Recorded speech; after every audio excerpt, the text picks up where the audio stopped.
they've got a community, they've got an app to book.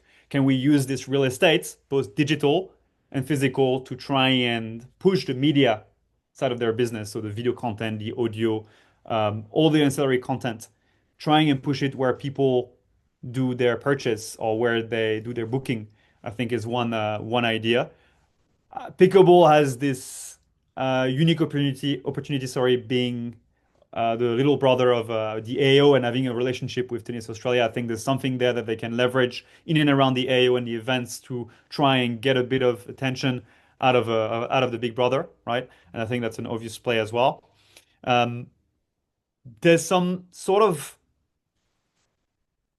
there's a trend that I want to explore around, like so gamification, again on that idea that you can blend video content with AI content and create animation. Is there a world where Pickleball can create some form of animated version of a player where they could rewatch replays? If they wanted to invest into that piece of technology, it might be a significant investment, but one that they make because it gets reshared on socials, it's viral. Viral is not always good. It's probably more often than not, you probably want to start organic and not do any viral marketing. But I think if done well, like that AO, players that are um, avatars of themselves, is there a lower cost thing like this that you can use? Earlier this year on LinkedIn, everyone was sharing their own starter kit Yeah. of them being a little doll, right, with their favorite objects. I mean, this is the cycle of hype, right? But is there something tangible there that could be reshared on socials and kind of like a token? All these old things around like Web3 that we used to have during COVID, where everyone was saying, okay, you can have your own NFT and this is tangible and this is for you for the eternity.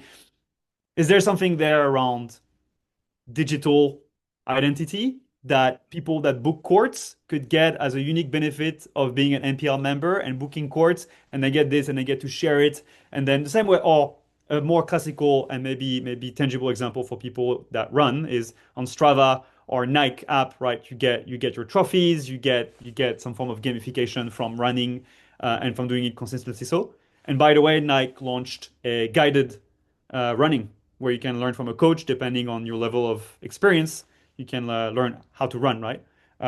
So these are things that are embedded within the app, within the path of purchase, within, that's the core center. So it's not distracting, in this case pickleball, but any sport with an app or with a unique touch point like this. It's not distracting them from their main goal of growing the usage of the app to book courts. It's adding on value to that space as opposed to creating like a new space from scratch. So I think there's, again, sticking to your core strength, to your core strategy, but also trying and increase the surface area around that experience. The possibilities. What can I do in your app? Can I book my courts? Can I get trained? Can I make friends? Can I chat with people?